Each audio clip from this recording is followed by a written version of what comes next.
지난 한 달 동안 예레미야서를 예레미야가 전한 심판의 메시지를 중심으로 살펴보았습니다. 하나님께서 왜 유다를 심판하시는가? 심판에 대한 유다의 반응은 무엇인가? 그리고 이 심판을 통해서 하나님께서 원하시는 것이 무엇인가를 설교했습니다. 오늘은요, 예레미야가 전한 메시지가 아니라 예레미야라는 인물에 초점을 맞추어 말씀을 좀 살펴보려고 합니다. 이렇게 하는 이유는요, 예레미야서가 아주 상당 부분 예레미야 선지자, 인물에 관계하여 관심을 가지고 길게 기록하고 있기 때문이에요. 예레미야는 눈물의 선지자라는 별명을 가지고 있습니다. 여러분, 예레미야의 별명이 뭐라고요? 눈물의 선지자. 40여 년간 선지자로 활동을 하면서 유대 나라의 멸망을 두 눈으로 지켜봐야 했어요. 자신이 선포한 심판의 메시지대로 유다가 조국이 멸망하는 것을 바라보면서 고통하고 고뇌했습니다. 예레미야서는 이런 예레미야의 사역과 고뇌를 고스란히 기록하고 있습니다. 따라서 선지자 예레미야의 삶을 이해를 해야 예레미야서도 더 깊이 이해할 수가 있습니다. 오늘은 그 중에서 예레미야가 선지자로 부름받는 장면을 좀 살펴보려고 합니다. 그래서 이를 통해 하나님께서 사명자를 부르시는 아주 독특한 방식을 배워보려고 합니다. 여러분께서 만약에 어떤 회사의 CEO고 특별한 프로젝트를 위해서 사람을 선발하려고 한다면 어떤 사람을 뽑으시겠습니까? 아마 다들 비슷할 거예요. 그 프로젝트를 일을 잘할 사람을 뽑겠지요. 또 그 일을 잘할 수 있는지 아닌지를 알기 위해서 학력, 스펙, 실력, 성품 등을 다양한 방식으로 검증할 것입니다. 할 수 있는 한 능력 있고 인격 좋고 좋은 사람을, 배경 좋은 사람을 뽑으려고 노력할 거예요. 그런데 하나님의 인사 방식, 사람을 세우시는 방식은요, 다르다는 거예요. 하나님께서 어떤 사람을 사명자로 부르실 때는 우리가 일반적으로 생각하는 기준들과 상관없이 부르십니다. 오늘 설교의 핵심이 이 부분이에요. 하나님의 부르심이 우리의 기준과 얼마나 다른지를 아는 것입니다. 먼저 하나님은요, 우리의 출신이나 능력과 상관없이 사명자를 부르셔요. 오늘 본문 예레미야 1장 1절을 같이 한번 읽어보겠습니다. 예레미야 1장 1절 시작. 베냐민 땅 아나솥의 제사장들 중 힐기야의 아들 예레미야의 말이라. 자, 예레미야에 대해서 소개를 하고 있습니다. 보통 성경에서 어떤 인물을 소개할 때는요, 아버지나 조상의 이름을 언급하는 정도로 소개를 해요. 이게 일반적이에요. 그런데 예레미야의 경우는요, 지명과 직분까지 소개하고 있습니다.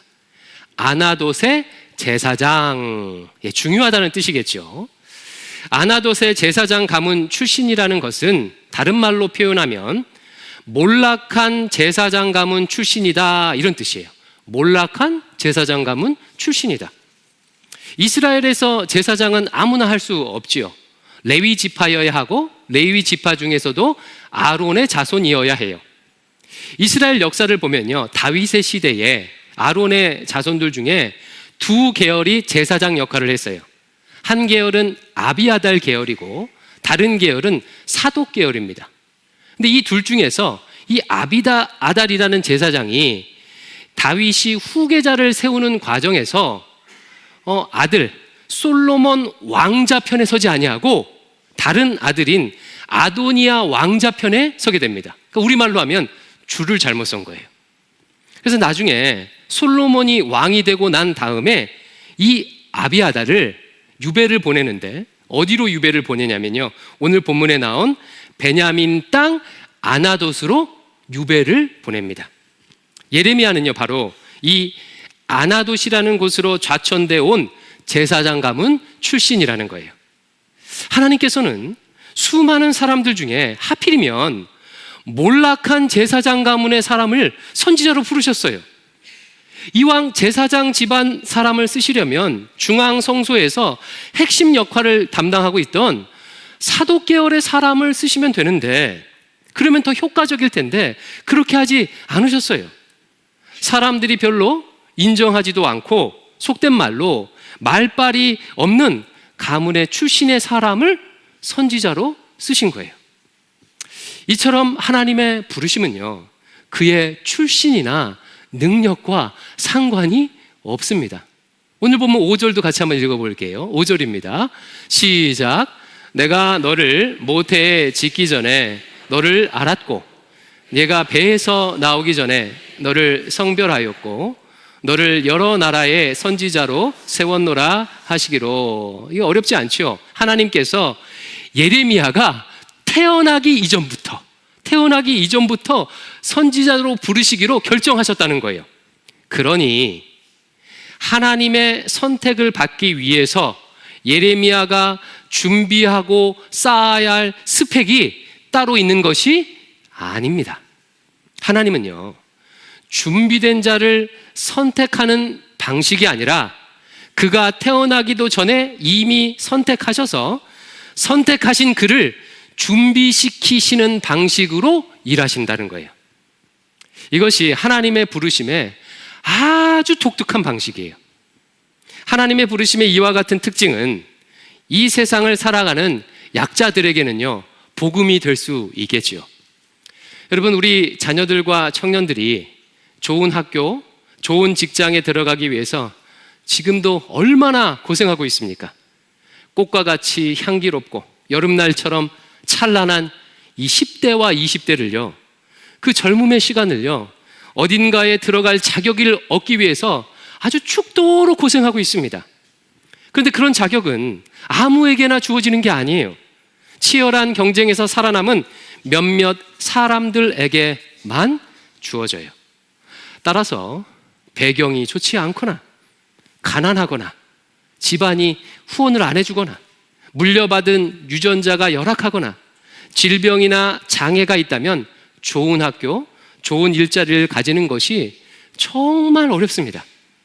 세상에서는 그래요. 세상의 방식에서는 그렇습니다. 하지만 감사하게도 하나님의 부르심은 전혀 다른 방식이라는 거예요. 소명받은 자의 출신, 배경, 실력, 능력과 상관이 없습니다. 세상에서 소외받고 별 쓸모없다고 여겨지는 사람들도 하나님께 귀하게 쓰임받을 수 있어요. 예레미야 시대만 해도 그렇습니다. 조금 전에 봤듯이 몰락한 제사장 가문의 예레미야가 선지자로 부름받았어요. 여선지자 훌다가 요시야 왕의 개혁에 앞장섰습니다. 남녀차별이 아주 심한 시대에 여성이 선지자로 부름받아 존귀하게 쓰임을 받은 거예요. 그러니 사랑하는 성도 여러분, 외적 조건들에 의해서 위축되지 마시기 바랍니다.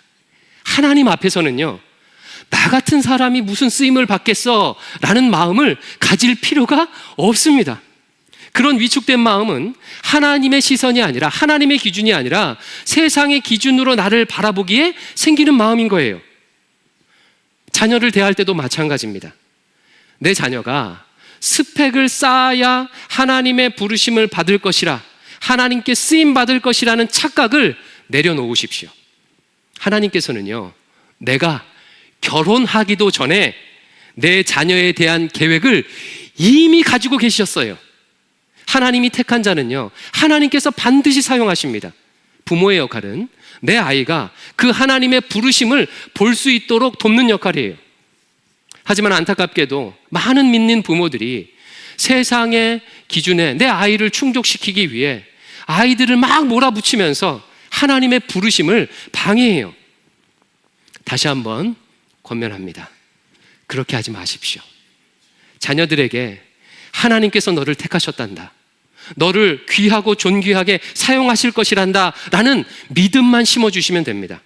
어떤 방식으로든 어떤 방향으로 쓰실지는 하나님께서 결정하는 것이지 부모가 결정하는 게 아닙니다. 이처럼 하나님의 부르심에는요, 조건이 따로 없어요. 성별, 결혼 유무, 나이의 많고 적음, 학벌의 유무, 부의 유무, 장애, 질병의 유무와 전혀 상관이 없어요. 나도 그렇고 내 자녀들도 그렇고 외적 조건과 상관없이 하나님 앞에 사명자로 쓰임 받을 수 있다는 것을 믿으시기를 축원합니다. 두 번째로요, 하나님의 부르심은 심지어 부름받은 사람의 하겠다는 의지, 하고 싶다는 의지, 하겠다는 의지와도 상관이 없어요. 6절 말씀을 같이 한번 읽어보겠습니다. 6절이에요. 시작. 내가 이르되 슬프도소이다. 주 여호와여 보소서. 나는 아이라 말할 줄을 알지 못하나이다 하니, 하나님께서 예레미야야, 네가 태어나기 전부터 너를 택하여 세웠노라 라고 말씀하시니까 예레미야가 이렇게 대답했다는 거예요.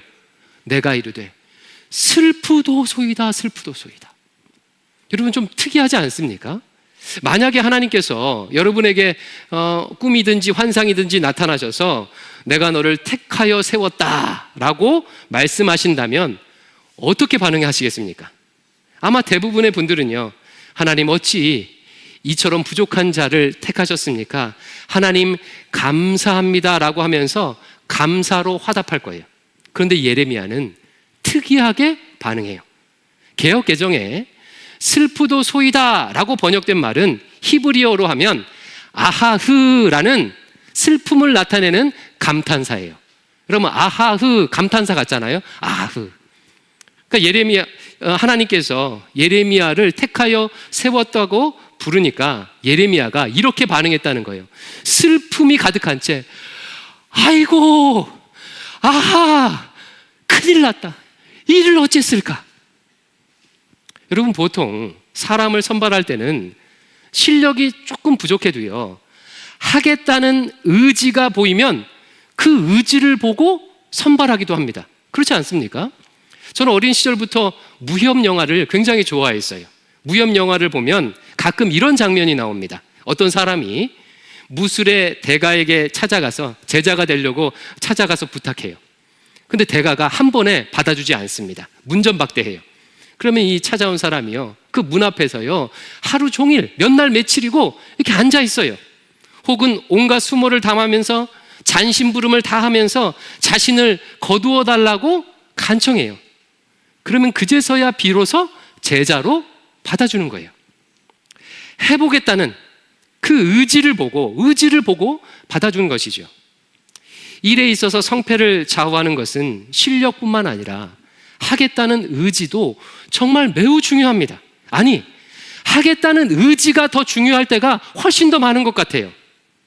때문에 세상에서는요, 실력이 부족해도 해보겠다, 하겠다는 의지가 보이면요, 그 사람을 택해요. 그런데 하나님의 부르심은 이런 인간의 하겠다는 의지와도 별로 상관이 없다는 거예요. 오히려 할 의향이 없는 사람을 부르시는 경우도 허다합니다. 여러분, 모세만 해도 그렇지 않습니까? 하나님께서 모세를 부르실 때 모세는요, 이스라엘의 지도자가 될 의향이 전혀 없었어요. 계속해서 내뺍니다. 바울도 한번 생각해 보십시오. 예수님께서 바울을 이방인의 사도로 콜링하실 때, 그때 당시 사도 바울은요, 이방인의 사도는커녕 예수 믿는 자를 죽이려고 다마스커스로 달려가던 상황이었어요.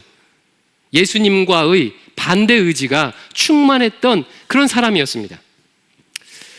제 아내도 비슷한 이야기를 한 적이 있는데요, 제 아내가 처녀 시절에 결혼 배우자에 대해서 이렇게 생각했대요.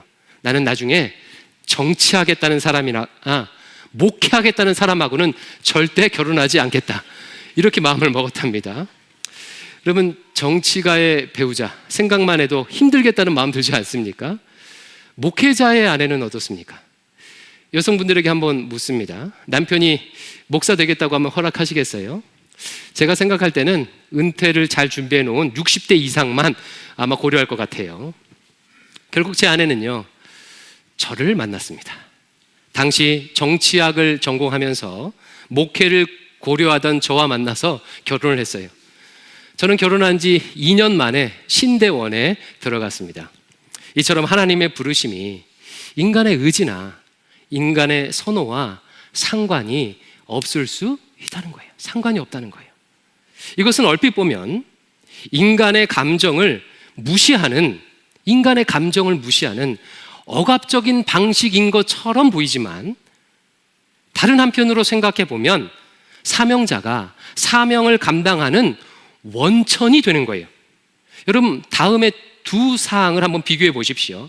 만약 제가 하고 싶다는 제 의지로 대광교회의 담임 목사가 되어서 사명을 감당하는 경우하고, 제 의지가 아니라 하나님께서 부르셔서 이 일을 한다고, 부르심으로 사명을 감당한다고 생각하는 경우, 이 두 경우 중에 둘 중 어떨 때 사명을 더 잘 감당하겠습니까? 여러분, 후자입니다. 만약 제가 하고 싶다는 의지로 대광교회에서 목회한다고 생각하면요, 힘들고 어려운 일을 만나게 되면요, 제 선택을 후회할 거예요. 또 제 의지로 또 관둘 수도 있습니다. 혹은 교회가 부흥하여 사람들에게 인정이라도 받게 된다면 스스로 교만해지기가 아주 쉽겠지요. 반면에 제 의지와 상관없이 하나님께서 나를 부르셨기 때문에, 하나님께서 부르셔서 이곳에서 사역한다고 인정하게 되면 정반대가 됩니다. 목회하며 힘들고 어려운 일을 만나면 나를 부르신 하나님께 따지면 되는 거예요. 하나님, 이러려고 저 부르셨습니까? 왜 이렇게 저를 힘들게 하십니까? 부르셨으면 도와주셔야 하잖아요 라고 하나님께 당당하게 요청할 수가 있습니다. 실제로 하나님의 부르심을 받은 선지자들은요, 다 그런 반응을 보였어요. 모세는 하나님이 이스라엘을 멸하시려고 할 때마다 하나님 앞에 속된 말로 배짜라고 했어요. 하나님, 그러려면 차라리 저를 죽이세요. 엘리야도요, 로뎀나무 그늘 아래서 하나님, 차라리 저를 죽여주십시오 라고 말했습니다. 예레미야도 마찬가지예요. 여러 차례 왜 나를 불러서 이 고생을 시키십니까? 라고 하나님께 호소했어요. 내 의지가 아닌 하나님께서 부르셨기 때문에 부르신 하나님께 언제든 도움을 요청할 수 있고 은혜를 구할 수 있습니다. 또한 일이 잘 되었을 때 교만하지 않게 됩니다. 하나님이 부르셔서 하는 사역이기에 결과와 상관없이 하나님께 영광을 올려드릴 수 있게 되는 거예요. 이번에 피택자 교육 중이잖아요. 피택자 교육할 때도 이 부분을 강조했습니다. 만약에 이번에 피택되신 분들이 자신들의 노력과 의지로 피택되었다고 생각하면 앞으로 이 대광교회에서 사명 감당할 때 많이 힘드실 거예요. 어려움을 당할 때는요, 이러려고 내가 이 직분 감당하나 하며 후회할 것이고, 혹시 성과가 있으면 자기 자신을 드러내려고 할 것입니다. 반면에 하나님이 불러주셨다고 확실히 믿으면요, 힘들 때는 부르신 하나님 앞에 나아가고 무슨 일이든 하나님 앞에 겸손히 행하려고 할 것입니다. 자, 세 번째로, 하나님의 부르심은요, 또 뭐하고 상관이 없냐면 세속적인 성공과도 상관이 없습니다. 그럼 뭐하고 상관이 없다고요? 세속적인 성공과도 상관이 없어요. 성공이 뭐죠? 사전에 보니까 성공에 대해서 이렇게 정의를 내려요. 원하는 바를 이루는 것. 성공이 원하는 바를 이루는 거래요. 그러면 사람들은 보통 무엇을 원하지요? 제가 생각할 때 한 두 가지 정도를 원하는 것 같아요. 그러니까 갖고 싶은 것을 갖는 것, 소유하는 것, 소유. 그리고 또 하고 싶은 것을 하는 것, 자아 실현하는 것.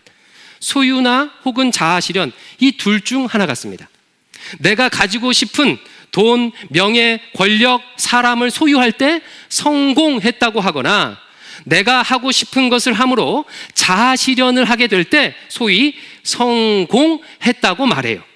사람들은 보통 이런 성공을 가져다 줄 수 있는 직업과 일을 찾습니다. 여러분, 그렇죠? 그런데 하나님의 부르심은요, 그렇지 않다는 거예요. 이런 성공과 상관이 없다는 거예요. 다시 말하면 사명자가 더 많은 것을 소유하게 되거나 사명자가 자아 실현하게 되는 것과 상관이 없어요. 9절과 10절을 같이 한번 읽어볼게요. 9절과 10절입니다. 시작. 여호와께서 그의 손을 내밀어 내 입에 대시며 여호와께서 내게 이르시되 보라, 내가 내 말을 내 입에 두어노라. 보라, 내가 오늘 너를 여러 나라와 여러 왕국 위에 세워 내가 그것들을 뽑고 파괴하며 파멸하고 넘어뜨리며 건설하고 심게 하였느니라 하시니라. 아멘. 하나님께서 예레미야의 입술에 손을 탁 대시면서 그 안에, 입술 안에 말씀을 넣어주셨어요. 또 어떤 말씀을 넣어주셨는가 봤더니 여러 나라와 왕국을 뽑고 파괴하고 파멸하고 넘어뜨리고 건설하고 심게 하는 말씀을 넣어주셨대요. 뽑고 파괴하며 파멸하고 넘어뜨리는 것은 한 단어로 요약하면 심판의 메시지예요. 건설하고 심는 것은 한 단어로 요약하면 회복의 메시지입니다. 그러니까 심판과 회복의 메시지를 예레미야 입술에 하나님께서 툭하니 넣어주셨어요. 그런데 보니까 심판이 많습니까? 회복이 많습니까? 심판이 2배 많아요. 예레미야는요, 주로 심판의 메시지를 전해야 했어요. 심판의 메시지는 사람들이 환영하는 메시지가 아닙니다. 세상 누구라도 칭찬과 격려와 위로의 말을 듣고 싶어 하지. 너 회개해야 돼. 너 잘못했잖아. 너 이러다가 심판받아. 라는 메시지를 좋아하지 않아요. 그러므로 예레미야 입장에서는요, 예레미야가 소위 성공하기 위해서는 심판의 메시지를 전해서는 안 되는 거예요. 더 많은 것을 소유하기 위해서는, 자아를 실현하기 위해서는 심판의 메시지는요, 전하면 안 됩니다. 하지만 예레미야는요, 심판의 메시지를 전해야 했어요. 유다가 이미 바벨론의 손에 넘겨졌다. 너희들은 멸망하게 될 것이다. 라는 사람들이 싫어하는 메시지를 선포해야 했습니다. 예레미야가 심판을 선포하자 어떤 일이 일어났을까요? 유다 백성들이 회개하고 돌이키기는커녕 오히려 예레미야를요 죽이려고 했어요. 이걸 잘 보여주는 게 예레미야 11장 19절인데 제가 한번 읽어드릴게요. 여기서 처음에 나는요 예레미야예요. 예레미야의 독백입니다. 나는 끌려서 도살당하러 가는 순한 어린 양과 같으므로 그들이는요 예레미야의 고향 사람 아나돗 사람들이에요. 그들이 나를 해하려고 꾀하기를 우리가 그 나무와 열매를 함께 박멸하자 예레미야를 살아있는 자의 땅에서 끊어서 예레미야의 이름이 다시 기억하지 못하게 하자. 예레미야가 자기 고향 아나돗 사람들에게 당한 화를 말하고 있어요. 고향 사람들이 예레미야를 죽이려고 음모를 꾸몄다는 거예요. 예레미야는요 사명을 감당하는 내내 이런 고난을 겪어야 했습니다. 뿐만 아니라 자신의 예언대로 유다가 멸망하는 것을요 두 눈으로 지켜봐야 했어요. 만약에 예레미야가 선포한 메시지를 듣고 사람들이 회개하고 돌이켜서 심판이 취소되었다면 얼마나 좋았겠습니까? 그런 일이 일어나지 않았어요. 그는 결혼도 하지 못하고 혼자 지내면서 사역하는 내내 슬픔을 가슴에 안고 복음을, 메시지를 선포해야 했어요. 오직 했으면요 눈물의 선지자라는 별명까지 주어졌을까요? 그렇다면 예레미야의 말년은 어땠을까요? 말년. 이렇게 고생했으니까 말년은 좀 편하게 지내면 좋았을 텐데 그러지 못했습니다. 예루살렘이 멸망하고 나서 예레미야는요 일부 유대 사람들과 애굽, 이집트로 피난을 가게 돼요. 전승에 의하면 그 이집트에서 이 예레미야는 유다인들, 동족에게 돌에 맞아서 죽음을 당합니다. 여러분, 평생을 하나님께 죽도록 충성한 선지자가 돌에 맞아서 비참하게 죽는 거예요. 이게 말이 되는 일입니까? 이처럼 하나님의 부르심은요 세속적 성공과 상관이 없습니다. 그러므로 하나님의 부르심을 판단할 때 나의 행복이나 성공의 여부로 부르심을 판단해서는 안 됩니다. 내가 사명을 감당하는데 어려움이 계속되고 행복한 마음이 들지 않는다고 하나님의 부르심이 아니라고 여길 수 없다는 거예요. 반대로 세속적으로 성공한다고 내가 지금 하나님의 부르심에 응답해서 잘 순종하고 있다고 착각해서도 안 된다는 거예요. 이스라엘의 역사를 보면요, 참 아이러니하게도 우상 숭배가 가장 왕성했을 때 정치, 경제, 사회, 군사적으로요 가장 부강했어요. 여러분에게 한번 물어보겠습니다. 두 종류의 목사님이 계시는데 어떤 목사님이 대도시에서 대형 교회를 이루었으면 그분은 목회에 성공한 것입니까? 반면에 어떤 목사님이요 평생 시골에서 작은 교회를 섬기면 목회에 실패한 것입니까? 질문 자체가 잘못되었지요. 목회는요 규모의 크기로 성공이나 실패를 평가할 수 있는 것이 아닙니다. 30대의 나이에 목이 잘려 죽은 세례 요한과 평생 예루살렘 성전에서 제사를 주관했던 대제사장 안나스 중 둘 중에 누가 성공한 거죠? 세속적으로는 안나스가 성공한 사람이고 세례 요한이 실패한 사람이에요. 하지만 하나님은 그런 방식으로 사명자를 평가하지 않으십니다. 내게 주어진 사명도 한번 생각해 보십시오. 평생 장애가 있는 아이를 키우다가 그 자녀를 먼저 떠난 부모와 건강한 자식을 낳아서 시집장가 잘 보내고 손주, 손녀까지 본 부모, 이 둘 중 누가 자식 농사에 성공했습니까? 이것도 하나님 앞에서는 질문 자체가 잘못된 거예요. 세상에서는 어떻게 판단할지 몰라도 하나님은 절대로 세속적인 성공이나 세속적인 복의 기준으로 부르심을, 사명을 판단하지 않으세요. 그러므로 사랑하는 성도 여러분, 가정이나 사업장, 교회 등 부르심의 현장에서 내가 겪고 있는 고난이나 행복하지 않는 감정을 기준으로 부르심에 실패했다거나 인생을 잘못 살았다고 생각하지 마시기 바랍니다. 예레미야가 겪었던 고난과 슬픔이 오히려 사명을 잘 감당하고 있다는 증거가 될 수 있었던 것처럼 삶의 자리에서 내가 겪고 있는 정신적, 육체적 고통들이 오히려 사명을 잘 감당했다는 증거가 될 수 있습니다. 하나님의 부르심대로 살면 반드시 이 땅에서 잘 풀리고 행복할 것이라는 환상을 내려놓으시기를 바랍니다. 하나님의 부르심은요, 세속적 성공과 상관이 없어요. 하나님의 뜻이면 그렇게 될 수도 있고 안 될 수도 있는 거예요. 이제 정리해 보겠습니다. 자, 하나님의 부르심은 소명자의 출신이나 능력과 상관이 없다. 소명자의 하겠다는 의지와도 상관이 없다. 또 세속적 성공 여부와도 상관이 없다. 하나님의 부르심은 하나님 편에서 일방적으로 부여하신 그야말로 부르심입니다.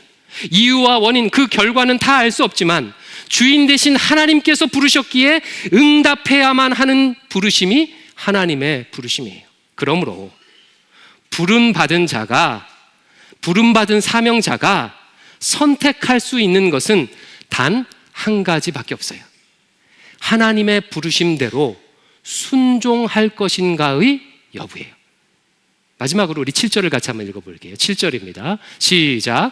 여호와께서 내게 이르시되 너는 아이라 말하지 말고 내가 너를 누구에게 보내든지 너는 가며 내가 내게 무엇을 명령하든지 말할지니라.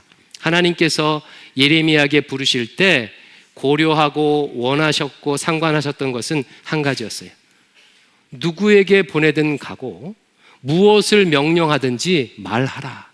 하나님께서는요, 순종하기를 원하셨어요.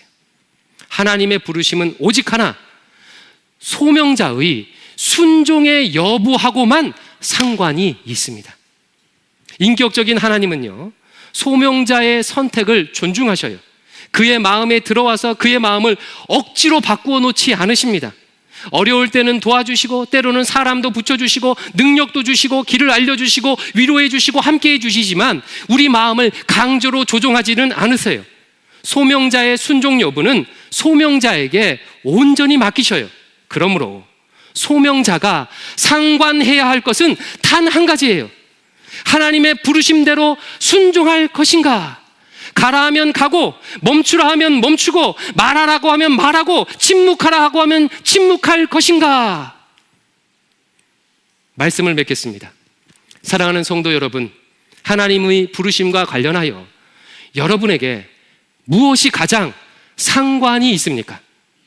출신입니까? 배경입니까? 학벌입니까? 실력입니까? 아니면 내가 하고 싶은 내 의지, 내 감정입니까?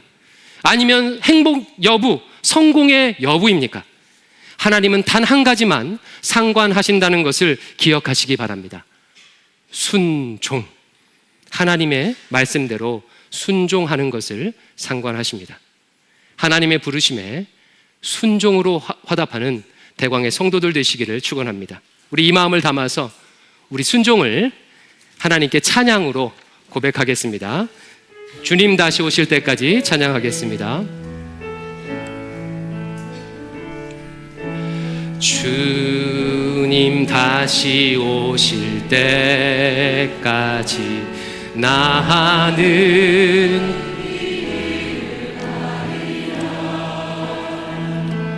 좁은 문, 좁은 길, 나의 십자가 지고 나의 가는 이 길 끝에서 나는 주님을 보리라. 영광의 내 주님 나를 맞아주시리. 주님 다시 오실 때까지 나는 일어나 달려가리라. 주의 영광 온 땅 덮을 때 나는 일어나 노래하리. 내 사모하는 주님 온 세상 구주시라. 내 사모하는 주님 영광의 왕이. 우리 처음부터 다시 한번 찬양합니다. 주님 다시 오실 때까지. 주님 다시 오실 때까지 나는 이 길을 가리라. 좁은 문, 좁은 길, 나의 십자가 지고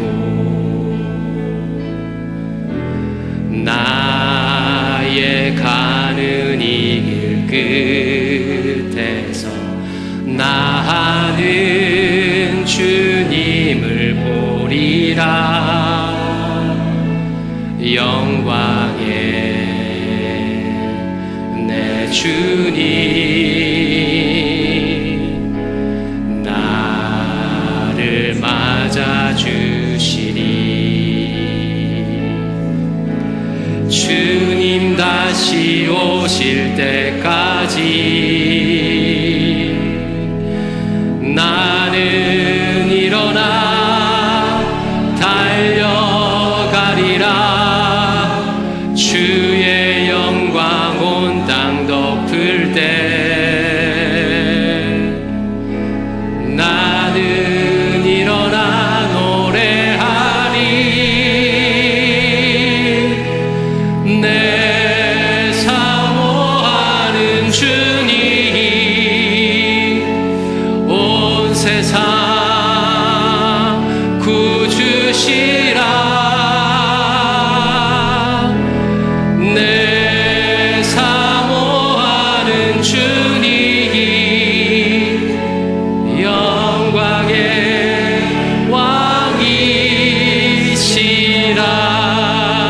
왕이시라. 기도하겠습니다. 아버지 하나님, 만세 전부터 우리를 택정하여 주시고 하나님의 사명자로 불러주신 것 감사합니다. 왜 하필 나를 택하여 주셨는지, 왜 하필 지금 이때에 이곳으로 보내주셨는지 그 이유는 다 알 수 없지만 부르신 분이 하나님이시오니 그 하나님께 온전히 순종하도록 도와주시옵소서. 내가 겪고 있는 삶의 여러 가지 고난과 슬픔과 어려움들로 인하여 하나님에 대해 오해하지 아니하고 하나님을 믿고 끝까지 부르심에 순종하며 걸어갈 수 있도록 은혜 베풀어 주시옵소서. 예수님 이름으로 기도드립니다. 아멘.